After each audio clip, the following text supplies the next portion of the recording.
Hello, good evening, नमस्कार, आदाब। मेरा नाम है आरजे राज। आप देख रहे हैं 453rd episode of Nagpur most happening Facebook live show, जिसका नाम है राज की बात। छतरपुर फार्म्स प्रेजेंट्स राज की बात in association with Kamat and Durukar wealth manager. My home partner is SDPL. My inside home partner is the one and only Inside Story. A big thank you to my hospital partner, which is Crims Hospital. धन्यवाद Globus ITI Kamti, Gemini Outdoors, Mixoflair, the Institute of Beverages. A big thank you to MultiFit, the best gym in Nagpur. Also to mention Joshi Security Systems, Tricost, the chocolate brand, Licksters, the ice cream brand, and of course, क्या बात है, आत्मनिर्भर Bharat partner which is servicing वाला। और धन्यवाद करता हूं मैं उन सब का जो मुझे साथ देते हैं, मोहन एंटरप्राइजेस का भी। बहरहाल आज एक ऐसे विषय पे बात करने वाला हूं जो शायद बात करना आज ज़रूरी है, क्योंकि गाली देना नागपुर शहर में एक तरीके से आज की तारीख में एक फैशन है। वो लड़का हो या लड़की, ऐसे कई सारे लोग हैं जिनको पब्लिकली गाली देना ऐसा लगता है कि वो बहुत महान काम कर रहे हैं। लेकिन जब हम बात करते हैं पब्लिकली गाली देने की, और वहाँ क्या उसके ऊपर क्या वो एक क्राइम है, क्या वो एक ऐसा कानून तोड़ना है जो हमारे कानून की जो सिस्टम है उसमें एक क्राइम माना जाता है? क्या पब्लिकली आप एक अभद्र भाषा का इस्तेमाल कर सकते हैं? ये बात करने के लिए आज लॉ लेसन देने के लिए हमारे साथ हैं इस शहर के जाने माने वकील आदरणीय माननीय श्री नितिन गांधी सर। नमस्कार। नमस्कार and hello to everyone who are listening to me, and I am very thankful कि आप लोग हमारे लॉ लेसन्स को बहुत अच्छे से फॉलो कर रहे हैं। तो जो राज सर ने आज टॉपिक चुना है आप सभी से बात करने के लिए, वो टॉपिक एक्चुअल में बहुत ज़्यादा वाइड है और इसकी जानकारी लोगों को बहुत कम है इस बारे में। अब गाली देना इन सेंस कैसा है, एक्चुअली देखा जाए तो लोगों को यह मानना है कि एक पिटी ऑफेंस है, बहुत छोटा सा क्राइम है और जनरली इस पर कोई एक्शन नहीं होता जी। पर एक्चुअल में ऐसा गलत है, क्योंकि अगर आपको गाली देने के बारे में कुछ जानकारी चाहिए या गाली का डेफिनेशन बोलेंगे ना तो स्लैंग हो गया, ठीक है जी। तो इसका जो डेफिनेशन है ये काफ़ी वाइड है, क्योंकि इसमें आपको पर्सन का डेफिनेशन समझना ज़रूरी है जी। इंडियन कानून के हिसाब से एक व्यक्ति क्या है, एक पर्सन क्या है। तो सबसे पहले तो एक सिटीजन जो है वो व्यक्ति है। दूसरा, अगर कोई कंपनी चलाता है वो व्यक्ति है, एक company, that is also a person, ठीक है, उसको पर्सन के दायरे में रखा गया है जी। पॉलिटिकल पार्टी है जी, NGOs है, ट्रस्ट है जी, जो कि रजिस्टर्ड है ना, तो इनको पर्सन के दायरे में रखा गया और इनको काफी सारे कानून दिए गए जी। अब जैसे नॉर्मल रोड पे चलते चलते किसी ने किसी को गाली दे दी, that amounts to section 294 504 of IPC। ये एक्चुअली पिटी ऑफेंसेस में आता है, इसीलिए आप कभी भी इसकी कंप्लेन करेंगे तो नॉन कॉग्निजेबल रिपोर्ट फाइल होंगी पुलिस स्टेशन द्वारा इसमें। लेकिन अगर ये गाली, अब इस पर क्या होता है, गाली कई तरह की होती है, किसी को किसी ने खुन्नस में दी, और इसमें सबसे ज़्यादा प्रॉब्लमेटिक मैटर तब हो जाता है जब गाली जाति वाचक हो जाती है ना। तो इसको हमको समझना बहुत ज़रूरी है कि ये गाली के मतलब कॉन्सेप्ट क्या क्या है इसके पीछे, है ना। तो सबसे पहले तो किसी ने हमको गाली दी, दैट इज़ समथिंग की जो कि एक पिटी ऑफेंसेस में आता है, क्योंकि आपके ऊपर कोई भी बॉडीली ऑफेंस नहीं हुआ है जी। दूसरी तरफ अगर आप बोलें कि आप लोगों ने काफ़ी बार सुना होगा कि जातिवाचक गाली दिया, पॉलिटिक्स में ज़्यादा यूज़ होता है ना, तो उसके अगेंस्ट में क्राइम अलग है, उसके कानून अलग है जी। उसमें आपको अगर आपने कोई जातिवाचक गाली दी जिससे कि एक दंगा भड़कने के चांसेस हैं, तो उसमें फिर उसकी ग्रेविटी बढ़ जाती है जी। अब दूसरे तरह की गाली देना हो गया, अगर आप लेडीज़ को गाली देते हो, किसी फीमेल को गाली देते हो, जिससे कि उनका विनय भंग होता है। विनय भंग इन सेंस ऐसा कोई वर्ड यूज करते हैं जी जिससे लेडीज के रेप्यूटेशन पे हैम्पर हो जाता है, तो फिर उसका दायरा फिर अलग हो जाता है जी। उसमें फिर सेक्शन 509, 5010, 5011 आ जाता है, उसका दायरा थोड़ा सा बड़ा है, लेकिन वो भी पीटी ऑफेंसेस में ही आता है जी। उसके बाद जैसे समझ लीजिए कि अब मैं थोड़े हायर लेवल पे आपको बताता हूँ। जैसे आप लोगों ने अभी कुछ टाइम पहले अरविंद केजरीवाल जी और जेटली जी के बीच में एक लड़ाई हुई थी, जो कि लीगल लड़ाई थी, जिसका कि इन्होंने सुप्रीम कोर्ट तक गए थे। उसमें क्या हो गया था कि पॉलिटिकल बातचीत हो गई थी, पॉलिटिकल गाली गलौज हो गई थी कि ये पार्टी ऐसी है वैसी है, ये लोगों को भड़काती है, या इस तरह से कुछ वर्ड्स, मैं वर्ड तो यूज़ नहीं करूँगा पब्लिकली जी, लेकिन ऐसी कुछ बातें हो गई थी जिसमें अरविंद केजरीवाल जी को 12 करोड़ रुपए एज कंपनसेशन देना पड़ा था। तो इस तरह आप लोग भी, अगर डिपेंड करता है कि वो जो गाली जिस चीज़ को दे रहा है उसकी रेप्यूटेशन क्या है मार्केट में जी।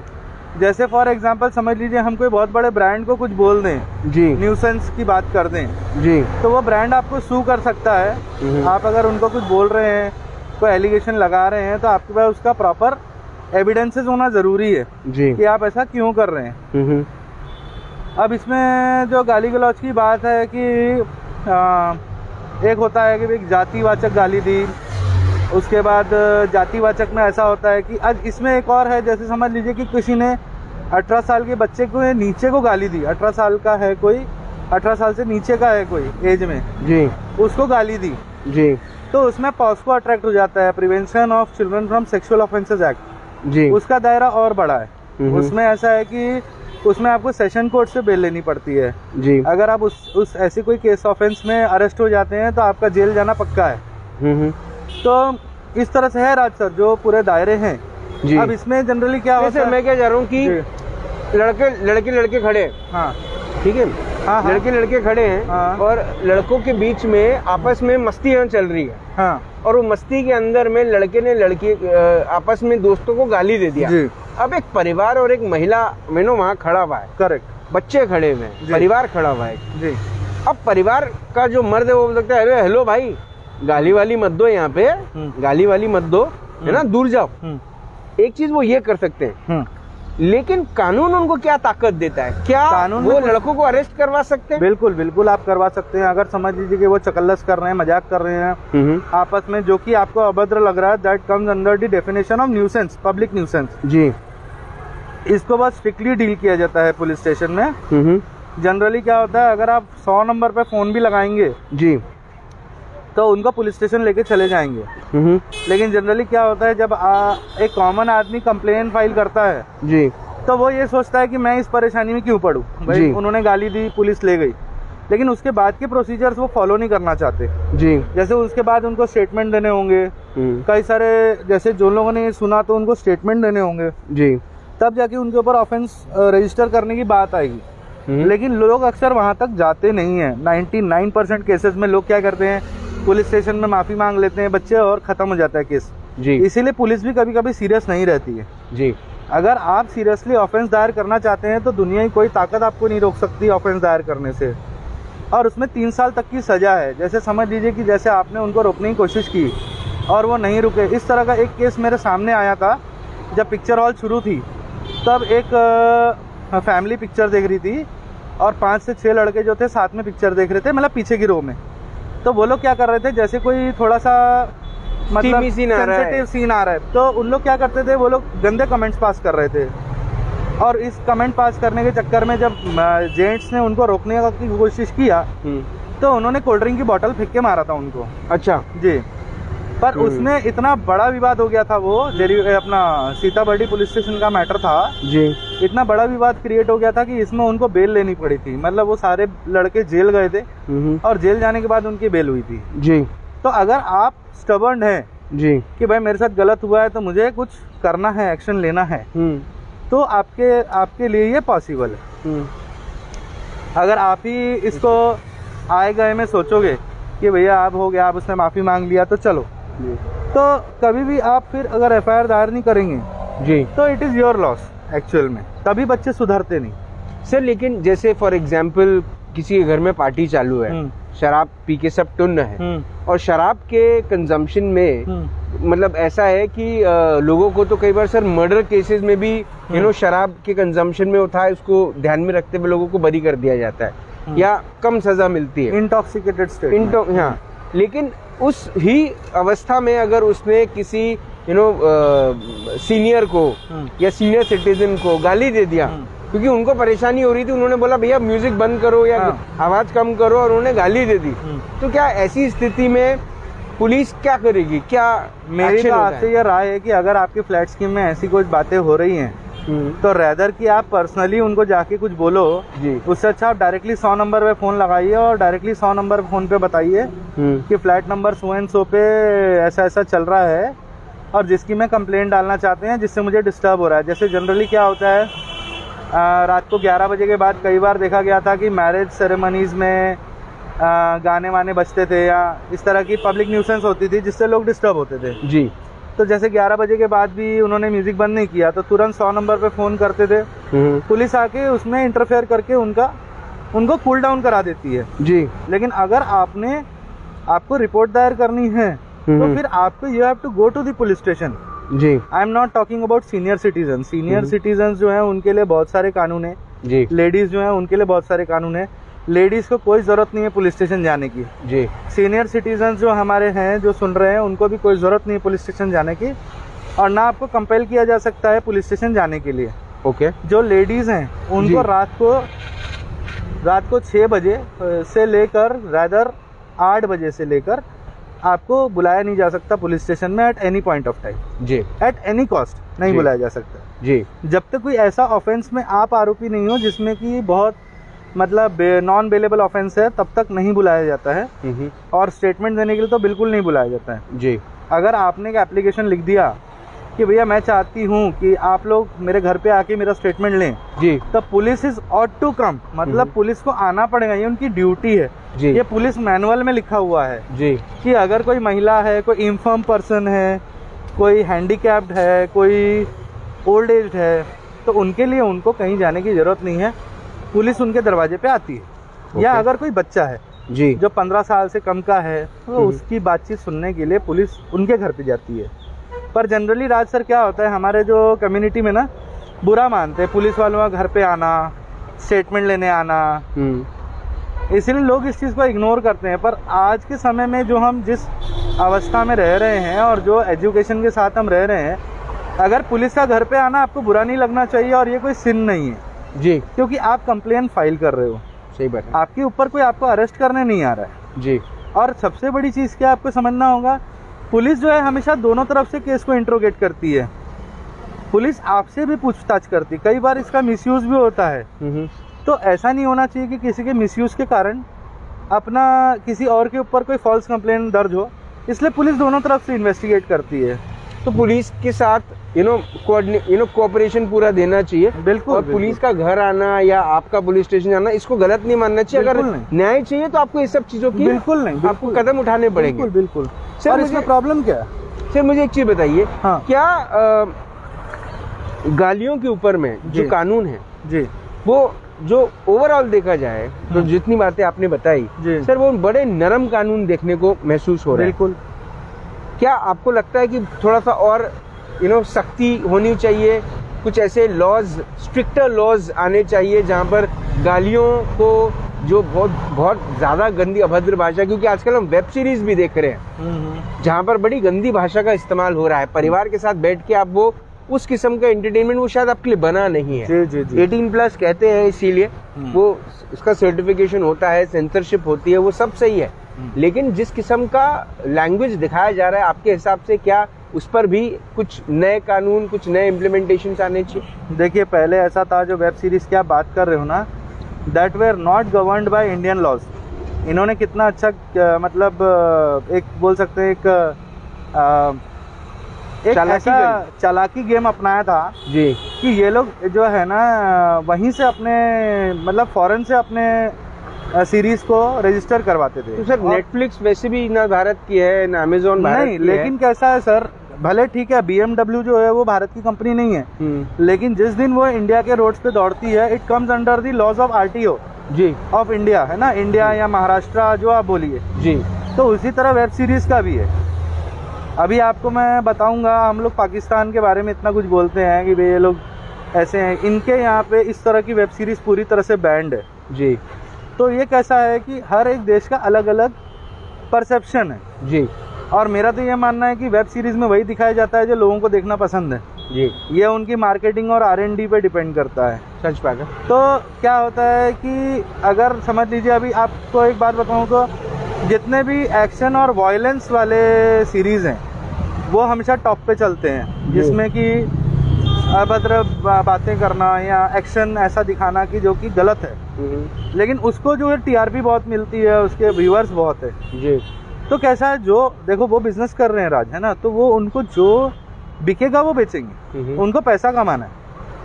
तो कहीं ना कहीं आपको और हमको मिलके या हमारे व्यूअर्स को मिलके, हमारे सुनने वालों को मिलके ये डिसाइड करना पड़ेगा कि भैया हम क्या कर सकते हैं इसमें, है ना, हम इसमें मतलब कैसे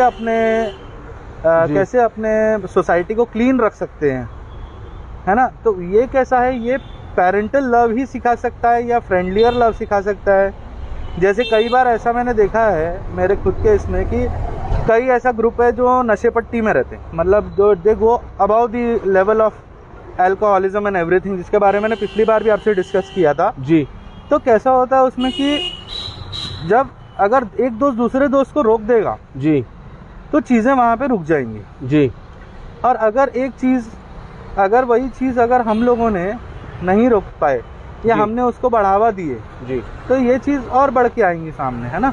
ठीक। तो इसीलिए हमको ही रोकना पड़ेगा इस चीज़ को। जी, जी, जी। और जी सर, मेरा आखिरी सवाल आपसे कि क्या कानून के बारे में आपने बता दिया, लेकिन लोगों को किन चीज़ों के बारे में थोड़ा सा अपने आप को और मानसिक रूप से तैयार कर लेना चाहिए? सर देखो, everything depends on the society, है ना। जी। अगर सब सोशली थोड़े से रिफॉर्म हो जाएंगे, थोड़े से एक्टिव हो जाएंगे, इस चीज़ को समझेंगे कि जब अगर कोई बच्चा है किसी को माँ बहन की गाली दे रहा है रोड पे खड़े होके, तो उनको ये चीज़ समझना चाहिए कि कहीं ना कहीं हम भी घर में एक परिवार में रहते हैं। जी। मुझे तो ऐसा लगता है कि ये जो गालियाँ हैं, ये इस पे बहुत स्ट्रिक्ट कानून होना चाहिए, लेकिन इसका ये ऐसा है कि भैया ये स्ट्रिक्ट कानून जो है इसका फॉलोअप पुलिस को लेना चाहिए या एक अलग से ही एक सेक्टर होना चाहिए जिसमें ये सब बातें हों। लेकिन अभी कैसा है, देखिए हम काफ़ी सारी प्रॉब्लम से डील कर रहे हैं ना जी। तो अभी ये जो मतलब ये जो पॉइंट है ना, this is somewhat a basic point, है ना। पर लेकिन ऐसा नहीं कि कानून आपके लिए नहीं है। अगर आप उसको यूटिलाइज करें, अगर आप 100 नंबर दबाने से डरेंगे नहीं, तो पुलिस भी आपके लिए मदद करने से कभी डरेगी नहीं। लेकिन कैसा होता है सर, इसमें जो बच्चे समझो गाली दे रहे, अभी उनको नहीं समझ रहा है, आगे उनका करियर है, अगर समझ लो उनके ऊपर FIR फाइल होती है, उनका आगे करियर ख़राब होता है।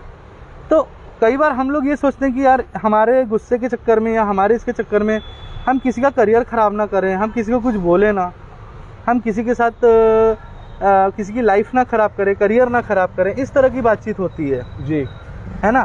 जी। तो बस ऐसा कुछ है, इसीलिए आप लोग भी अपने आप को बहुत ज़्यादा ये करिए जी, बहुत ज़्यादा अपने आप को मोटिवेट रखिए, पॉजिटिव रहिए लाइफ में, है ना। और जनरली ऐसा है, अगर आप FIR डालना चाहते हैं तो दुनिया की कोई ताकत आपको FIR डालने से नहीं रोक सकती है। ठीक है। इवन पुलिस जो है वो भी आपको नहीं रोक सकती है, they have to take your FIR, पर फॉलो अप तो आपको लेना पड़ेगा। आपने अगर उस पर कंप्लेंट डाला है जी, तो पुलिस आपको स्टेटमेंट के लिए बुलाएगी, तो वो स्टेटमेंट आपको देने जाना पड़ेगा। तो इसीलिए अगर आप स्टेटमेंट देने नहीं जाओगे, आप बोलोगे नहीं यार मैं तो परेशानी में पड़ जाऊंगा ये वो, तो फिर दैट इज़ योर लॉस, क्योंकि अगर कानून है तो कानून की प्रक्रिया आपको फॉलो करना है। ठीक है सर। आज सर लॉ लेसन्स में एक नई चीज़ सीखने को मिली, आपने एक और चीज़ सिखाई, उसके लिए बहुत बहुत धन्यवाद सर। अगले हफ्ते फिर एक लॉ लेसन आपसे मिलेंगे। आप प्लीज़ अपना ध्यान रखें और उम्मीद है कि कोरोना अभी तक कोर्ट तक नहीं पहुंचा है। हाँ, और उम्मीद ये भी है कि सब वकील और स्पेशली आप सुरक्षित रहें सर। मैं तो सबको यही कहना चाहूँगा, इस माध्यम से बहुत सारे लोग मुझसे जुड़ते हैं। मेरे ख्याल से मैं बाकी वीक डेज में या कभी भी इतने लोगों से एक साथ कभी बात नहीं करता हूँ जी। मैं सबको एक ही अपील करूँगा कि प्लीज़ आप वैक्सीन ले लीजिए। वैक्सीन लेने में कोई बुराई नहीं है और वैक्सीन लेने से आप ही सेफ रहेंगे और आपका परिवार भी सेफ रहेगा। आपके घर में छोटे बच्चे हैं, आपको कोरोना हो गया तो दे आर अनसेफ, क्योंकि अभी बच्चों का कोरोना आ रहा है जी। जो भी 3rd फेज है वो बच्चों के लिए है, तो इसीलिए अपने को बच्चों के लिए वैक्सीनेट कर लेना चाहिए अपने आप को। ऐसी मेरी विनती आपलों लोगों से। सर थैंक यू, आपने अपना वक्त दिया, आपने हमसे बात करी, बहुत बहुत धन्यवाद। Thank you so much. Are lovely gem of a person advocate Nitin Gandhi sir ने एक बात हमको और आज समझा दी, एक और बात हमको आज सिखा दी लेकिन एक बात जो शायद हम सबको सीख लेनी चाहिए, समझ लेनी चाहिए कि एक तो पब्लिकली गाली नहीं देनी चाहिए, बिल्कुल भी नहीं। दूसरा, हमको पब्लिकली गाली अगर आप दे रहे हैं तो आपको कुछ चीज़ों की तैयारी रख लेनी चाहिए। एक, समाज की नज़रें आप पर है। 2, पुलिस भी आप पे कार्रवाई कर सकती है। और 3, live righteously because God is present. कल शाम को 5 बजे होगी मुलाकात दिन राज की बात। तब तक आप अपना ध्यान रखें, सुरक्षित रहें, स्वच्छ रहें, स्वस्थ रहें, मस्त रहें, खुश रहें। कृपया गाली ना दें, और स्पेशली तब गाली ना दें जब कोई परिवार, कोई महिला, कोई बच्चा या कोई बुजुर्ग आसपास है। ध्यान में रखें। जिंदा रहें। जय हिंद।